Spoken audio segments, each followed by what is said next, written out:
नमस्कार। आज तारीख 19 फरवरी, दिन सोमवार। मैं हूं आपके साथ इंद्र मोहन शर्मा और आप देख रहे हैं परत दर परत व्यू चैनल का विश्लेषण कार्यक्रम। आज का मुद्दा है राजनीतिक गलियारे में एक और नई पार्टी का होगा गठन। राजनीति अब ऐसी हो गई है कि राजनीति करने वाला हर शख्स अपने मन मुताबिक काम करना चाहता है और वो येन केन प्रकरण यानी कि बाई हुक एंड क्रुक सत्ता में भागीदारी चाहता है। ऐसा ही कुछ अब सामने आ रहा है यूपी में कि यूपी में समाजवादी पार्टी के महासचिव पद से इस्तीफा दे चुके स्वामी प्रसाद मौर्य ने अब एक नई राजनीतिक पार्टी का गठन करने का मन बना लिया है। 22 फरवरी को नई दिल्ली के तालकटोरा स्टेडियम में उन्होंने अपने समर्थकों कार्यकर्ताओं की एक मीटिंग बुलाई है और उस मीटिंग में वो जिस राजनीतिक पार्टी का गठन करेंगे उसका झंडा और उसका नाम भी तय कर लिया गया है। उस पार्टी का नाम होगा RSSP यानी कि राष्ट्रीय शोषित समाज पार्टी। आपको बता दें कि राष्ट्रीय स्वयं सेवक संघ RSS भी एक संगठन है जो कि जिसके इशारे पर बीजेपी चलती है और उसी से मिलता जुलता नाम स्वामी प्रसाद मौर्य ने अपनी नई पार्टी का नाम रख लिया है RSSP। अब देखना यह है कि क्या स्वामी प्रसाद मौर्य की यह नई पार्टी क्या कोई नए गुल खिलाएगी या अपने दमखम पर कुछ कर पाएगी या फिर जमानतें जब्त करवाकर फिर से अपनी बोलती बंद करवाएगी। इन सब सवालों को लेकर आज हम विश्लेषण करेंगे। उससे पहले आपको बताना चाहेंगे कि स्वामी प्रसाद मौर्य हैं क्या। आपको बता दें कि 2017 में जब यूपी में बीजेपी की बहुमत सरकार बनी थी तब स्वामी प्रसाद मौर्य ने बहुजन समाज पार्टी से किनारा करके बीजेपी में शामिल होकर भगवाकरण कर लिया था। लेकिन उसके बाद जब 2022 में यूपी में फिर विधानसभा चुनाव होने वाले थे तो उन्होंने बीजेपी से किनारा कर समाजवादी पार्टी में चले गए। समाजवादी पार्टी में वो महासचिव भी बन गए। लेकिन जो उनकी बयानबाजियां थी वो बड़ी तीखी तेज तर्रार थी। इतना ही नहीं, उनके समर्थकों ने रामचरितमानस के पन्नों को भी जला दिया था। यानी कि सनातन धर्म के खिलाफ वो ऐसे बेतुकी बयानबाजी करते रहे हैं कि जिसकी वजह से समाजवादी पार्टी के नेता अखिलेश यादव को उन पर ब्रेक लगाना चाहा कि वो ऐसी बयानबाजी न दें। लेकिन इस तरह की रोक टोक स्वामी प्रसाद मौर्य को नापसंद थी।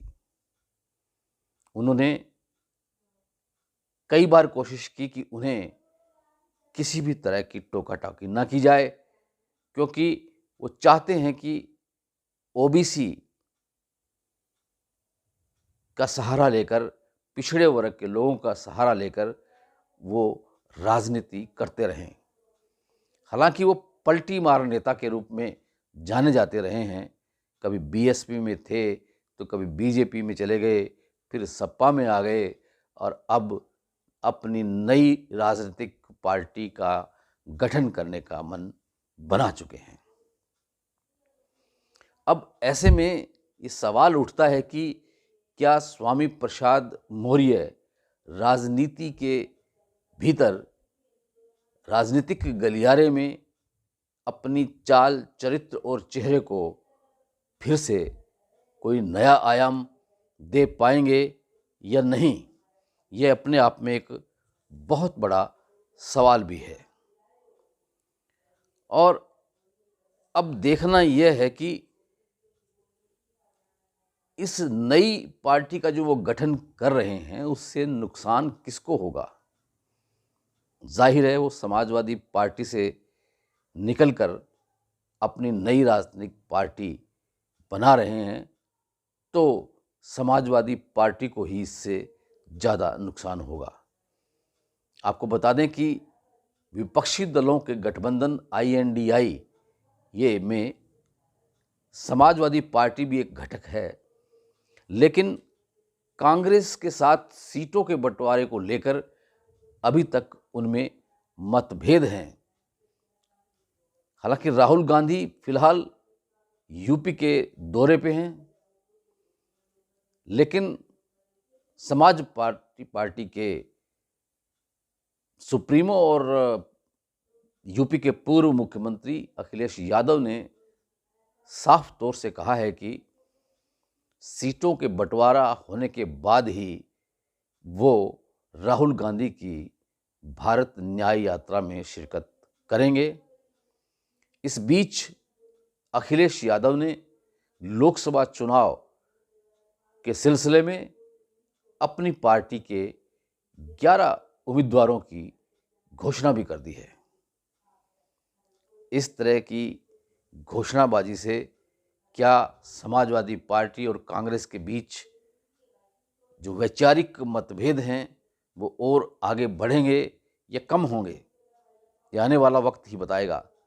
लेकिन एक बात तो साफ है कि भारत न्याय यात्रा के तहत राहुल गांधी के चरण जहां जहां पड़ते जा रहे हैं, वहां वहां विपक्षी दलों का गठबंधन INDIA कमज़ोर तक कमज़ोर होता जा रहा है। चाहे वो बिहार का मामला ले, चाहे झारखंड का ले, चाहे अब यूपी का ले, और जब महाराष्ट्र में ये यात्रा पहुंचेगी और उससे पहले जब मध्य प्रदेश में यात्रा पहुंचेगी तो उस वक़्त क्या होगा?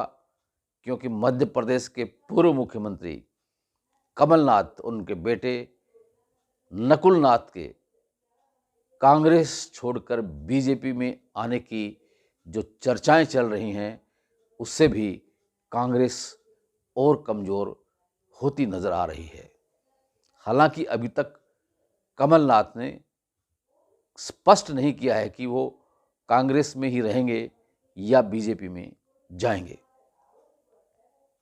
अब देखना यह है कि इस तरह की राजनीति में स्वामी प्रसाद मौर्य किस तरह की राजनीति को आगे बढ़ाएंगे और कैसे वो अपनी पार्टी को मजबूती प्रदान कर पाएंगे। विश्लेषण कार्यक्रम में इतना ही।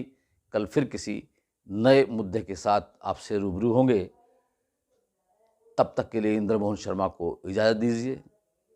और अगर अभी भी आपने इस चैनल को परत दर परत को सब्सक्राइब नहीं किया है तो प्लीज़ कर लीजिए और बेल आइकॉन के बटन को ऑल करके क्लिक कर लीजिए, ताकि जब भी किसी महत्वपूर्ण मुद्दे पर हम शो करें और उसको वीडियो बनाकर YouTube पे अपलोड करें तो उसे आप भली भांति देख सकें और निष्पक्ष विश्लेषण को परख सकें, अपनी राय शुमारी कर सकें। अगर ये वीडियो आपको पसंद आया है तो इसे लाइक कीजिए और अपने परिचितों और मित्रों को शेयर कीजिए। बहुत बहुत धन्यवाद आपका, बहुत बहुत शुक्रिया।